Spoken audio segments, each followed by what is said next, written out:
How's it going, guys? Thanks for tuning into this episode of the Phil Talk Sports Podcast. Another movie review here with Coach Luke. We will be stepping in the ring and reviewing The Fighter with Mark Wahlberg and Christian Bale. And Luke, it's been a little bit. I hope you remember how to do these things. Oh, yeah.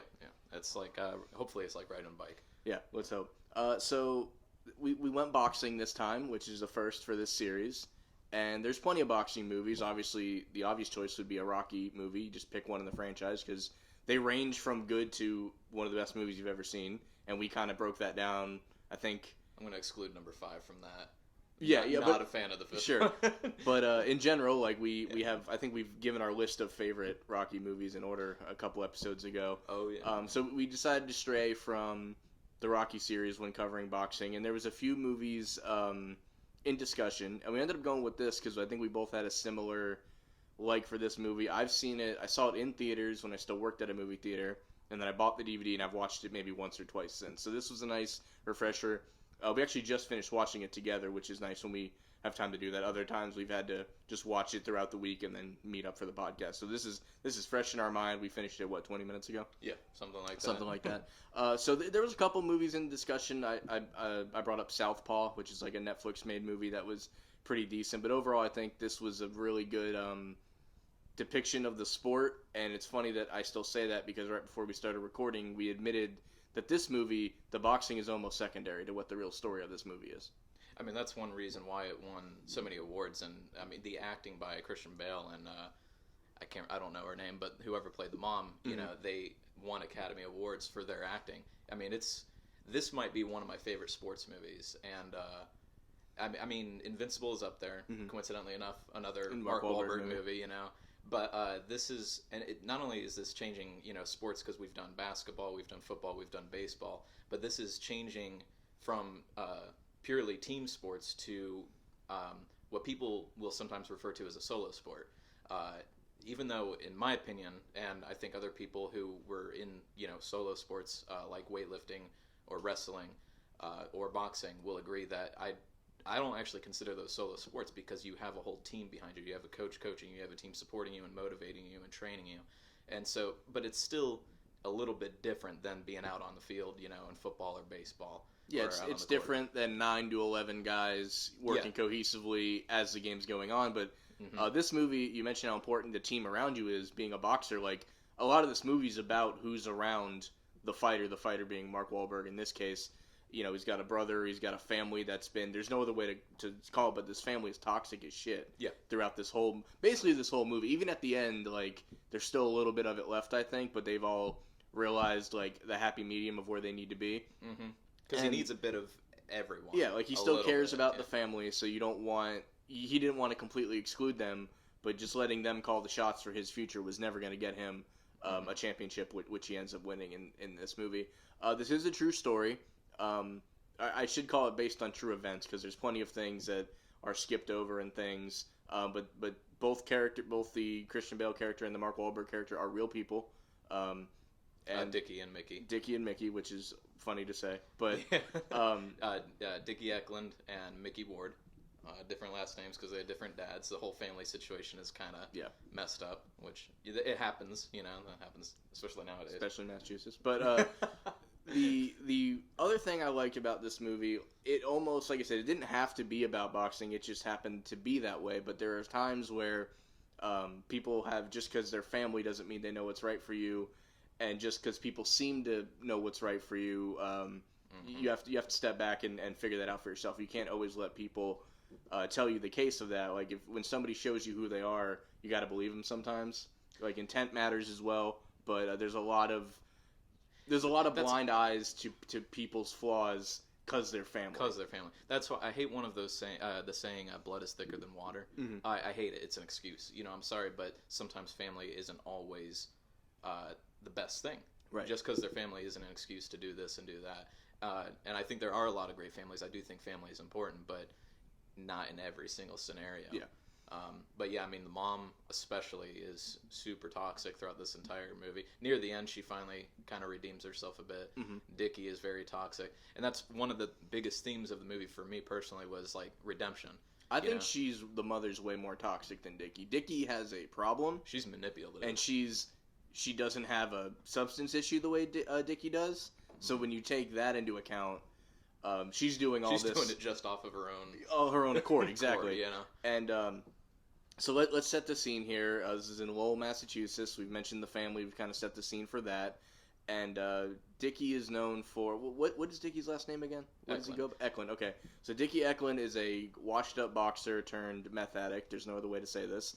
It's 1993, and he had this great fight against Sugar Ray Leonard back in 1978. Right, and it was one of those supposed to feed somebody to the wolves type of fights that HBO was so famous for. And he had a decent account of himself, even knocked Sugar Ray down, depending on who you ask. And just made a good account for himself, and really, out of that loss, could have still propelled his career into something very good because he was very talented. Where he grew up, substance, kind of derailed that, and then his kid brother comes along, who's 7 years younger than him, so that's almost a whole generation later. It's a big so like gap, this, yeah. This guy, Dickie had time for his whole career to capsize before his brother was even of age to do anything. Then they show some of the footage from when they were, I think that was real footage from when they were kids. It might have been, yeah. He grew up idolizing his brother. I mean, he was... The whole town, really. Yeah, Dickie was their hero, but he was especially Mickey's hero, and he loved being Mickey's hero, you could tell. Like, he wanted to coach him personally and all that. Yeah, there's a 7-year age difference, but there's also a lot of family members, and most of them were girls. And so, and there was multiple... I don't know if there were multiple husbands, but multiple dads. I lost track of how many sisters they really have. I'm going to put it in the 7 to 9 range. Yeah, somewhere right around there. So there may have been a few in between the two brothers, especially considering that they had different dads. Yeah. Mickey Ward and Dickie Eklund. And the dad figure in this movie, I'm not sure whose biological father he actually is, but he's married to Alice, the mother.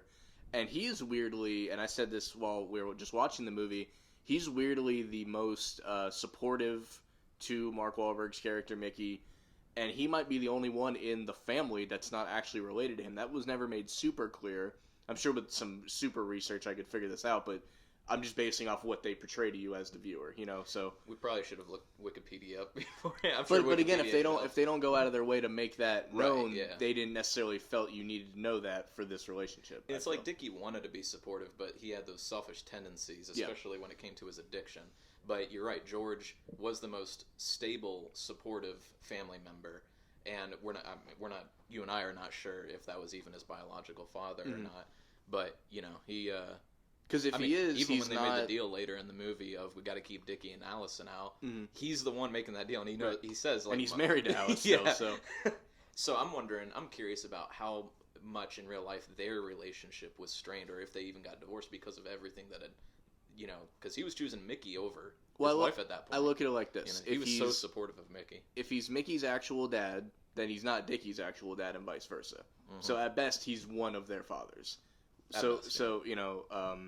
But either way, sometimes you get those dads who, and I've seen that even with my family situation where, my dad, he had 2 sons before me, neither of them biologically, but he loves them, like they are his sons. Right. And so it kind of goes to show that blood's not always thicker than water. Sometimes you're just going to be there for that person because you love them, because you want to see them do well, whether they're family or not by blood.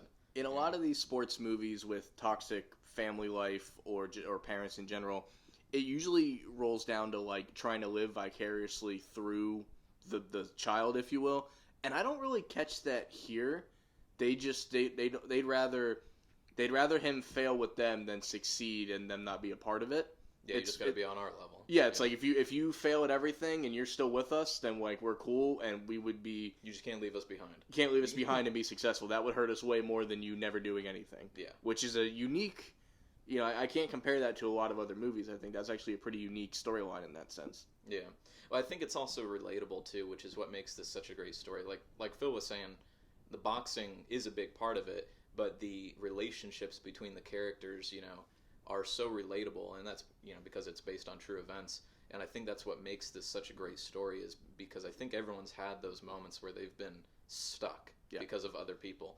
And that kind of brings on the other theme that I had immediately jotted down, because I used to watch this movie a bit. It's been a hot minute since I've seen it, but I used 12-year-old movie doesn't feel that way. No, yeah, I used to fall asleep with it on all the time, and just one of the biggest things I remember from it, and it's a quote that my dad taught me, and plenty of people have laughed at this. I don't really care because it's proven true every single time, and it's a good life lesson. Is if you're going to hang out with dogs, you're going to get fleas, and it's choose who you surround yourself with. We've all been there where we've surrounded ourselves. I think everyone has been, and if you haven't, then that's very good. That's good, yeah. Be on the watch though, because there's going to be leeches out there who are looking to drag you down. But you got to surround yourself with people who are going to motivate you and want you to better yourself. And in Mickey's case, he had a natural born talent for boxing, for fighting. And even though Dickie did too, his time was gone. Yeah. And he was kind of like that parent figure in a way that you were mentioning earlier, where it's like he kind of wanted to live vicariously through Mickey. Yeah, he'd be the closest thing to that, definitely. Because he had that experience. But I love the contrast between the two of them because, there's a big age difference. They're totally two different types of fighters, By the end of the movie, Mickey is 31, which would make Dickie 38 or 9, depending on the month. So yeah, that's and that's two different stages of your life too. It's one thing to be 17 and 24. That's a bit different. Your life is still once you get out of high school, you're in the same general. Yeah. So two different stages of your life. I think. I think the biggest undertone of this movie is the company you keep says a lot about you. And I think it's important that just because somebody, when they join your circle, is good for you, that's not always going to stay that way. And it's difficult to realize when that person no longer truly has your best interests in mind. And I think that happens a lot in here too. I don't think the mom started out as this vindictive, manipulative, person, but that's where we ended up, about 15 years into, between the both of them, 15-year career. She mentions many times she's been in boxing for 15 years. So I think it's just something that happened gradually throughout her time as a manager. And it's funny to this movie came out in, what was it, 2011, 2012? 2010. 2010. Okay, so the thought of your mother being your manager in any sport, right, is something that people would kind of laugh at a little bit. You are seeing more and more NFL players, for example. Lamar Jackson had his mom negotiate his contract after his rookie deal. And there's been a handful of people that who knows better than family. And for some people, that's for Lamar Jackson, for example, think that's going to work out pretty well. But that won't be the case for everybody. Right. But I think it was unheard of now. I think if this movie came out in 2020 instead of 2010, that part of it wouldn't even seem weird to anybody. No, yeah, I think you're right. And it's based in 1993 too, so it's even further back, where that may have been even more rare. Yeah. But that being said, again, it's also about redemption. So like Dickie, even though he, was kind of part of that, those two bad people that were leeching off of him and bringing him down and all that, they eventually did turn it around and they eventually did become productive members of his life and they became part of that motivation. But they had to go through a lot of trial and error to get to that point where, it's not just about us and it's not just about the others, it's about everyone kind of joining around him to bring out the best of Mickey, and it kind of brought out the best of them as well. Yeah. Because even at the end, Charlene and all that kind of had to be checked a little bit. They all had to admit their flaws to move forward, because if neither people are perfect, as long as we both admit that, we can get somewhere with this. But if you're trying to... We fucked up, but we need to both do better, and we need to do better for him. And it's if you're trying to look down on someone that you're, in all reality, on the same level as, you're not going to get the view you're looking for anyway. No. So let's jump back to the story a little bit here. Like I said, the story is a relatively quick one. I think it all happens they make it seem like it happens within a year. I'm going to explain why that isn't true. But, so it starts out where Mickey's lost 3 fights in a row, and they're hoping to get him back on track with, what boxing is famous for, kind of they call them, there's all tomatoes, ham sandwiches, a jobber in wrestling, someone that you should beat, no problem, to get you back on track. Boxing is notorious for this. They don't dig into all the problems of boxing, but they touch on a lot of them, and I appreciate that part. There's another one that was very subtle later on, but he's supposed to fight, I forget, did you catch the guy's name? The original guy he's supposed to fight? No. Okay, so but he's described. He's described as a black Jewish former world champion. They say that 3 times. At least he doesn't have a fucking name. And they do say his name a lot, but for some reason the other thing just sticks. According to Dickie, that's checking all the boxes on what you want for a tune-up fight. And they get they're at MGM Grand, I think they're in Vegas for this one, and that particular fighter got the flu, which in the sports world, especially back then, that could mean anything. That could mean you got food poisoning. That could mean you got too hungover the night before. The flu was a very broad term in those days. So whatever happens to this guy, who knows? And they throw him in there with someone who, another good sports term, just got off the couch, but in reality had just got out of prison. And there's really only one thing you can do in prison, and that's work out.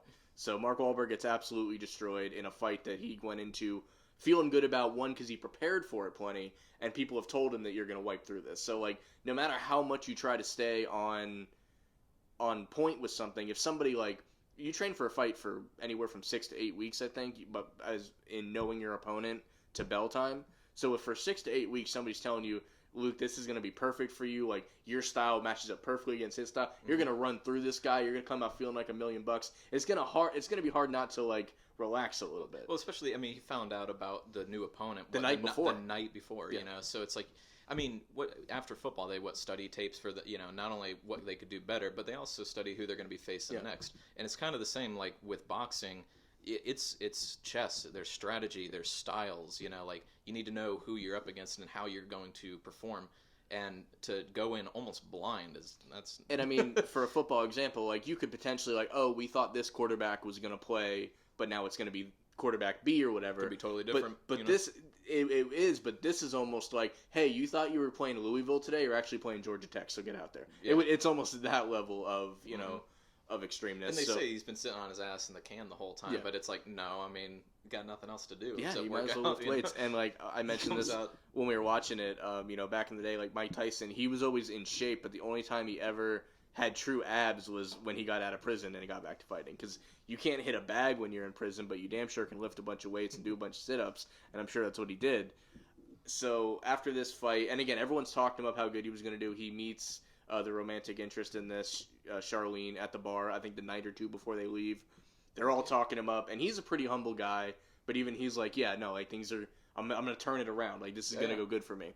And gets her number, doesn't call her when he gets back, because one, his face looks like hamburger meat, and he just doesn't. He's ashamed. He later admits he didn't want to show his face around town. She eventually goes to his house, calls him out on it, and said, no, you said you were taking me out when you're taking me out, which I thought was I thought that was actually pretty cool. I love how, like, how upfront she is. Yeah, she's blunt, and I know that in the past movies we've done, or the podcasts we've done, you said you haven't liked some of the female leads because of their upfrontness, or like how bold sometimes they act, like in The Replacements. Well, you know so what I mean? no, to but me, like this one, I gotta defend myself a little bit there. What I mean I'm not is attacking. I'm sorry. No. What I mean is with Replacements, how of course the head cheerleader is just a football expert. What I like. Okay. What about the Invincible? Invincible, she was like the Giants expert, right? Right. In this, Charlene doesn't know shit about boxing.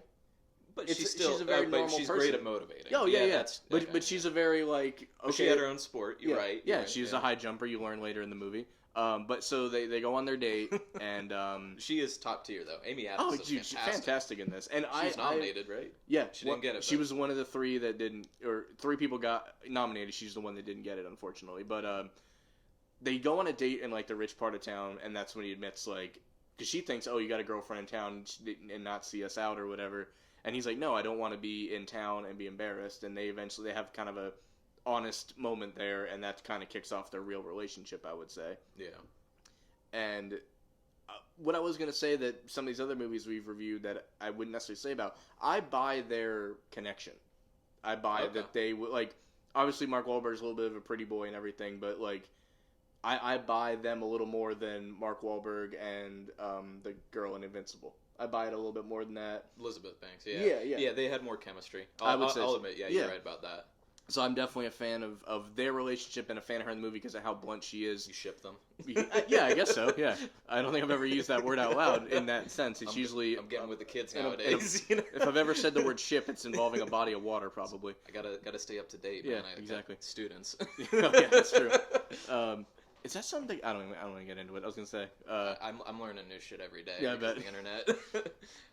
So they again, I buy them a little bit, and she almost is she a little more blunt than maybe a real person would? Yeah, but in this family, if you didn't do that, you were gonna get eaten. She was gonna run like over. She's literally like she literally gets in like a 7-on-1 handicap match with the sisters, and holds her own. She gets a few good hits in. Yeah. And it's funny, like, all the sisters, like, they got two, champion caliber boxers for brothers, and none of them even swing. They just, like, pull hair and shit, and then Charlene lays the smackdown. The whole family. Yeah. That whole family. So you then later see while they're at the fight that Mickey loses, first off, Sugar Ray Leonard is a commentator, and Mickey played by himself, which I thought was awesome. Oh yeah, I mean you can't. I mean the balls of this random person is Sugar Ray Leonard. No, it didn't work. But Dickie finds him and explains how they're making a HBO special about his comeback, and I'd love for you to commentate. And I knocked this guy down. I might look like shit now, but I knocked this guy down, which I thought was great. And you later find out that they are making a movie about Dickie, but it's not about boxing at all. It's about how he used to be a boxer, and now he's a meth addict. Crack in America. Yeah, Crack in America, which is a real documentary that really got made. Came out in 1995, I believe. And so up until that moment that they tell you, because somebody asks, what is this movie about again? And the cameraman kind of leans over and tells them, you have no reason to believe otherwise that this isn't really about his comeback yet.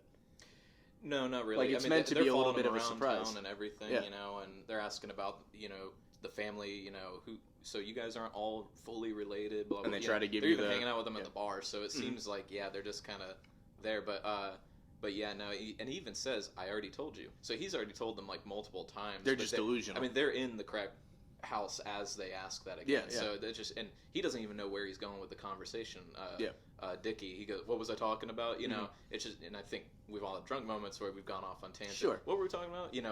But not with you meth. can tell what he's doing. Yeah, he's out of it. And when you see the opening of the movie, he's actually of the documentary within the movie, he's going around town like, oh, this is the first place I bought from, and this was the first place this happened. Mm-hmm. And they cut to some townspeople, and they're like, yeah, we used to think he was the pride of this town, and now he just makes us all look bad. And it's a great cut because it literally goes from him pointing out all the faults of the town, and then the town's telling him that it's you. It's almost, for people that watch Stranger Things, it's a very Eddie Munson thing in comparison. He took pride in his town didn't take pride in him. It's kind of similar to that. Yeah. So we're up to the first fight and everything, and then there's just the massive. They're trying to get him a new fight, and really everyone's interest. They claim it's for Mickey, Mark Wahlberg, but it's really not. Everyone has their own reasonings for what they want to do, and they just claim it's about him. It's the mother specifically, because Dickie just kind of really falls into the shit, and then the mom's trying to act like she didn't know that Dickie has this issue, and he jumps out of the... Did we get a final tally? Two. I thought it was... So real quick, I'll let you take this point. Every time they go to the crack house to get Dickie, he jumps out of the second-story window and jumps into a bunch of trash... not cans, because that would probably kill you, but trash bags. So And in my head, watching this movie back, I thought he did it 3 or 4 times, and apparently he only does it twice. Yeah. Which is bad movie making, because comedy always comes in 3, so you should have at least done it one more time. But I thought it was more. But the 2 times it happened, they're very funny and they're very impactful. So go on. Oh, but yeah, I mean, Mickey's got O'Keefe backing him up. Is for lack of a better term, I guess, just father George, and now Amy Adams as Charlene. Real quick, explain who O'Keefe is. So O'Keefe is a cop in the movie, and he is Mickey's trainer. And he's always there on time. He's off duty, but he's still in his uniform and everything. He probably just got off work or something. Yeah, he's looking out for Mickey the entire time.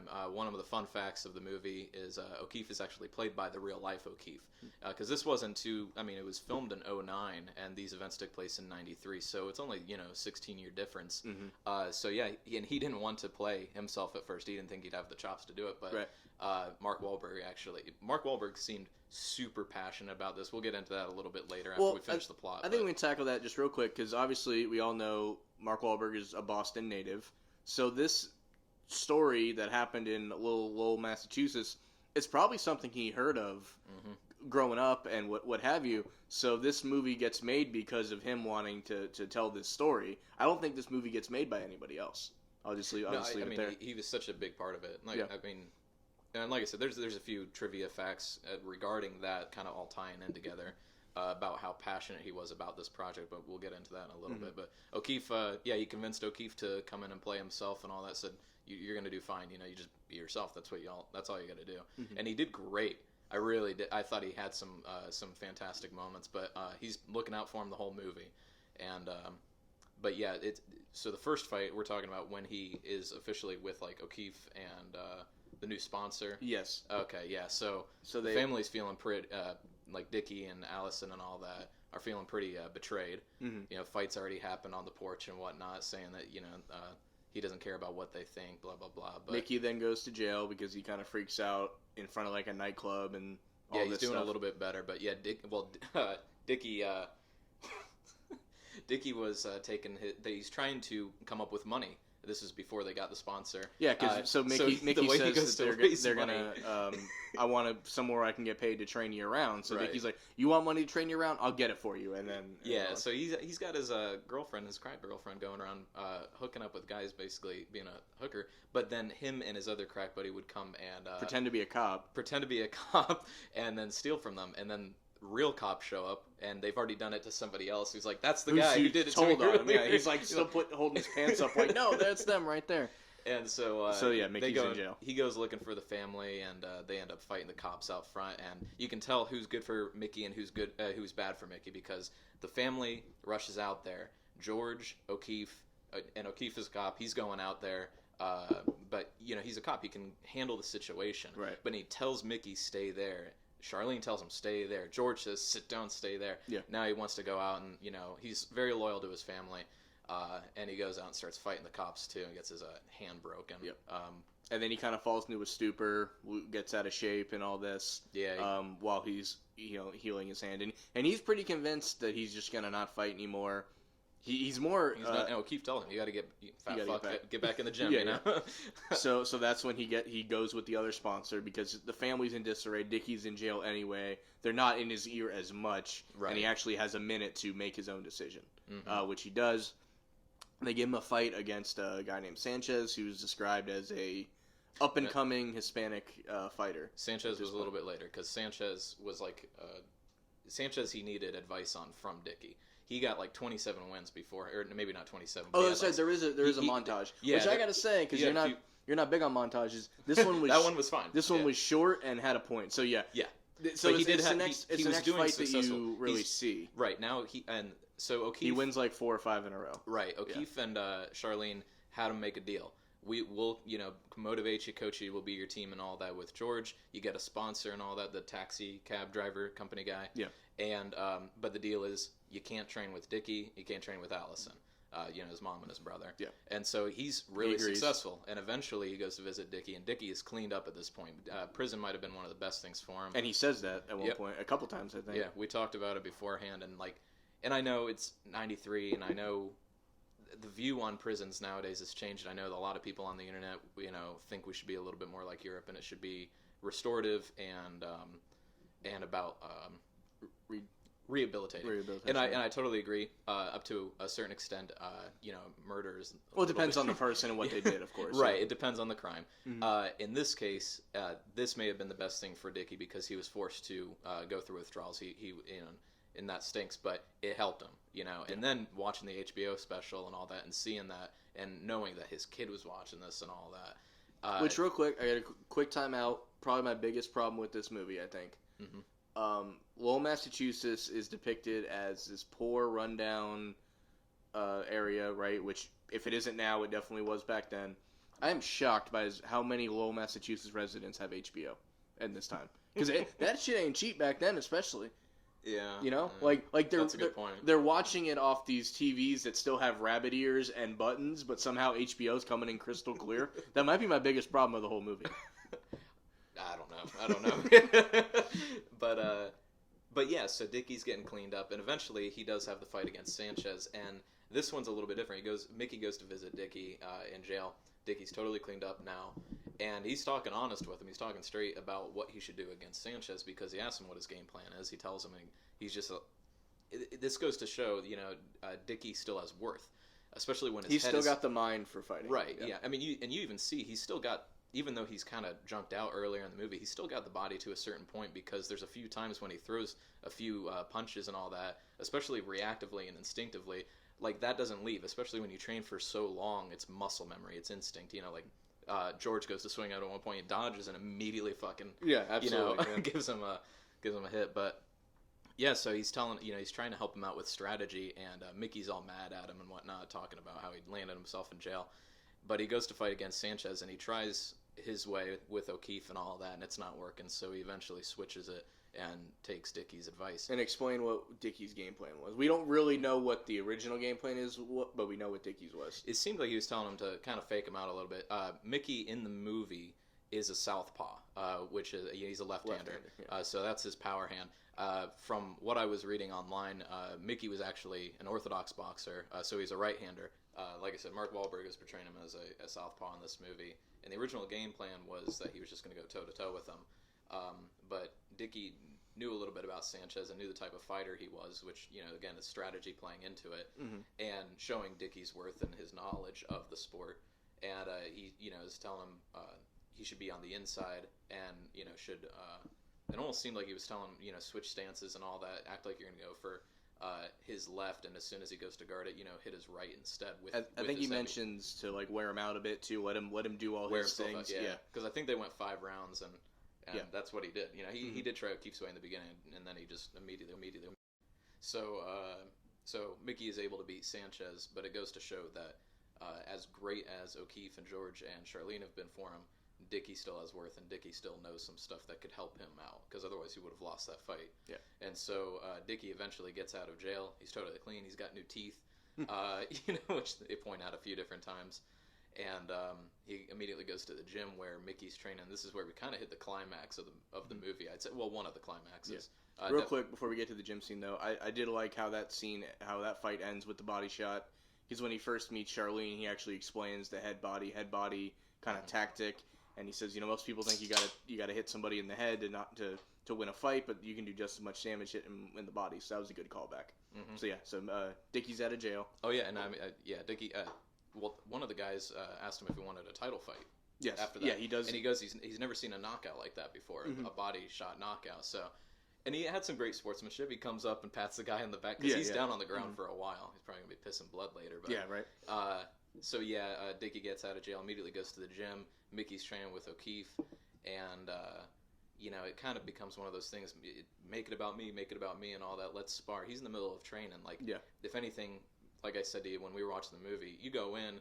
Sure, you can wave and all that, but keep letting him train. Just pretend I'm not here, all right? Mm-hmm. No, he wants to interfere and all that. He wants to get in and spar with him and all that. The mom shows up. All the sisters show up.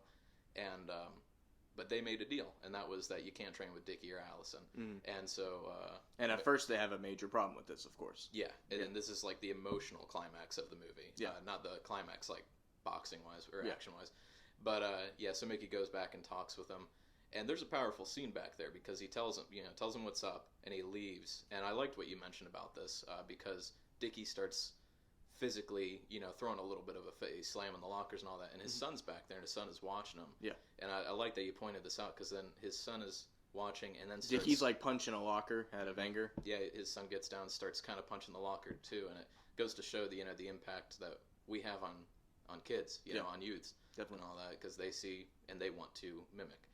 And so you make sure that you're a good example. Right. But so then eventually Charlene and O'Keefe leave. They say, "Nope, we're done. If you're gonna train with them," he beats the shit out of his brother there in the ring. Love that scene. It's a good scene. But mm-hmm. I mean, so they kind of talk things out, and eventually Dickie leaves, and he goes and gets Charlene back and. Says I will step away, do what's best for him, mm-hmm. and then they get O'Keefe back for the same idea. Mm-hmm. But they really hash out all the things wrong with Dickie. Charlene hasn't had the best past, right? So they both admit that they're not perfect people, mm-hmm. and they're just trying to do what's best for Mickey at this point. So it was the first time they ever agree on anything. And I love that he was willing to completely back out for the betterment of Mickey. Yeah. Because Mickey had a shot to do something that he never did. Mm-hmm. And he admits that. And I think that was just a great turning point for his character. And that's that redemption coming back again as a theme of not only did he come back, but he's also willing to be selfless. Yeah. And but eventually, it does cut to the action climax of the movie. He's at the title fight over in London. Yeah. Which real quick, the movie depicts it as he beats Sanchez and he gets the title shot. I actually looked at Mickey's real boxing record. He had like 6 fights happened between the two depicted in the movie. He had like two of them were title shots, right? But they didn't for other work out. companies, yeah. He goes like 4-2 in his next 6, and then he gets this title fight. Kind of weird that they couldn't. Maybe another montage would have worked for that, I guess. But it makes the momentum seem better. Yeah. But I just wanted to point out that there's like 6 other fights between, and the title fight he has now is all the way in the UK, which is kind of cool. And I think there's an X amount of time between fights anyway, too. Like, I know it starts in 93, but I'm sure that a number of years went by. The title fight's in 95. Okay, so it's a couple of years, yeah. But yeah, he goes against, Shea Neely?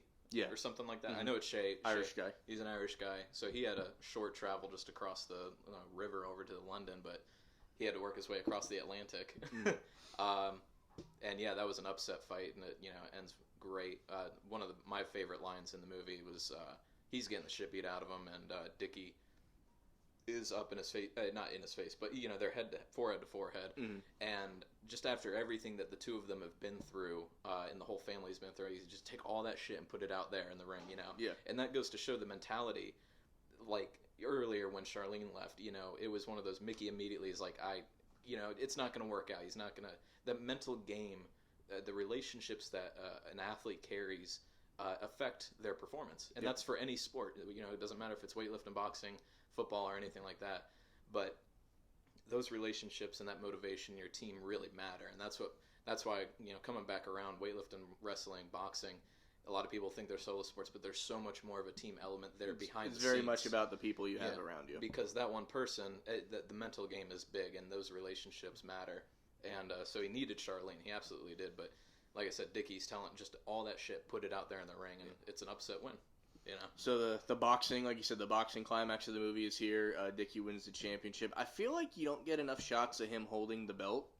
Like, that's maybe a little picky for me, because then even later in the movie, you got belts like around. I mean, you're a world champion. You're a big belt guy. Yeah, I am. I'm not denying that, but like, you just won a world title. Like, even when Rocky wins titles, he has the belt on him in the next scene. Understandable. And even after the fact, I thought it would have been great when they kind of do the closing interview. Dickie's doing well. He's putting all the credit to his brother. Just have the belt on your shoulder. Like, that would have made a great scene there at the end. That's the happy ending boxing wise. And personally, Dickie's still with us, so clearly things have turned around for him. You learn in the post credits that him and Charlene get married. So very much happily ever after, I would say. Yeah. Mickey's boxing career stems about 7 more fights. He wins 3 and loses 4. Overall, he's like 38-13, so very respectable record. Just a great story that ends on a pretty positive, realistically positive note. It wasn't like everything's magically fixed now, but like you feel good where you're leaving these characters. You were such a bad place, and they were able to come make something out of all of that. I mean, again, the plot is great, the relationships are great, and the boxing, like you said, it doesn't take a backseat, but it's just like you're focused on their lives as well, just as much. But I'd love to have someone on like Peter White, to talk about the technicality of the fights. And, yeah, exactly. He had a lot of experience, out of a group of friends when we were younger and all that. But it's just one of those things where we can break down the sport all day long, and I'd never get tired of it. So not just this sport, but any sport. So what's your favorite either line or scene in the movie? Either one. Probably what Dickie is saying to him right there, motivating him there in the ring. Just off the top of my head. But there's a couple others that I know are there. Yeah. Like the entire scene where he's trying to get Charlene, he's buzzing. He's basically buzzing out her curse words because he's buzzing her apartment. You come in every once in a while, cocksucker, motherfucker. That's up there. To me, that's up there with Dickie jumping out of the window twice. I got some fun facts. We're gonna get back to that, jumping out of the window. Well, give us that one now since I brought it up. Oh, okay. So Dickie was mad about a few things. The real life Dickie. Yeah, he was mad about a few things when it came to his betrayal in the movie. And one of them was the jumping out the window into the dumpster scene or into the garbage trash pit. Yeah. And it's not because he was embarrassed, about it happening at all. He said he jumped from a higher spot and there was no Nothing to catch him. No basically. trash. He said he just jumped onto the ground. So he was not offended about, oh, this was embarrassing that I did this. He was offended that, no, I did it better than that. Yeah. I think that was hilarious. And you did mention he was, I guess, a little upset with the depiction of the mom and the sisters and the family in general. He actually yelled at Christian Bale, privately about that, apparently. Favorite lines for me, head body, is something that I'll say randomly that most people don't know where it's coming from. Yeah. Black Jewish former world champion, I think. When I think of this movie, I think of that. And there was one other one. Like you said, the scene where Dickie's punching the locker and his son gets up and does it, I think is the most powerful scene in the movie. But yeah, very, like, I haven't seen this movie probably in 10 years, I'd say. Because like I said, I watched it in theaters, bought the DVD shortly after release. I maybe watched it once or twice. So it was really good to catch up on this one, and this was a fun watch. This was one we've had planned for a while, so you had a few other fun facts, I think, to close this out. So some quick trivia things that I love reading IMDb and the trivia on movies as we're watching them. So some facts that I like. Christian Bale, everyone knows, if you've watched any of his work before, the extreme body weights he goes through. His transformation in this is crazy. One of his most known ones is The Machinist. He looks like a skeleton in that movie. And then afterwards he did Batman Begins, and he bulks up to like 185 pounds of muscle. So, and then after Batman Begins he did, The Prestige. He does Dark Knight. When he did The Dark Knight, I think he was like 220 pounds of muscle, bulked up again. And then somehow between The Dark Knight, which was 2008, came out 2008, probably filmed in 2007, and this, which came out 2010, probably filmed in 2009, he was able to lose 30 pounds. You're good. I said to flip us back. Gotcha. So he loses 30 pounds, and I mean, that's, especially with how much muscle mass he had on from The Dark Knight, I'm just curious how he was able to lose that. And the trivia said he would disappear for hours at a time, so I got a little theory. You never know, yeah. He hung out a lot with the real-life Dickie, but that's that method acting. I don't know if he took method acting too far and started doing concentrated doses of something to help lose weight. But Mark Wahlberg, that's, good job for Christian Bale. He did fantastic with the film. Always does, I think. Mark Wahlberg had a lot of personal interest in this movie, I think, and a lot of investment as well. He took no upfront salary at all. He started training back in 2005, so he trained for about 4 years or so. And he had a gym built in his home with a boxing ring. We were talking earlier, we think that this movie was one of those first movies, along with like Pain and Gain, that he was always fit, but this kind of got him into turned him into like crazy workout guy. Right, because since then, I want to say since 2010, he's been super into being bulky and all that, super fitness. And even Bale only took $250,000. So I mean, Mark Wahlberg took no upfront fee or anything like that. Bale only took $250,000, which is super low for someone of his stature, acting wise. Mickey also had the real life, or no, not Mickey. Mark had the real life Mickey on set each day, studying his movements and whatnot. So I think, and he also had no stunt double for any of the boxing scenes, which is pretty normal for him, I think. I think that was good. But I think it was just really impressive, the amount of personal interest that he took in the movie. It may have come back to he learned about it when he was much younger. Just great movie, boxing fan or not. I think it's very entertaining. Great story, great redemption story. Again, it's about family. It's about the people, the company you keep. There's a lot more to it besides boxing. But overall, I thought it fit great in our season 2 here. And thank you guys for checking this one out. And we got a really good one coming for our next episode. Not going to tell you what it is yet, but I'm very excited about it. Thanks, Luke, for stopping by. Thank you guys for listening, and we'll see you next time. Cheers.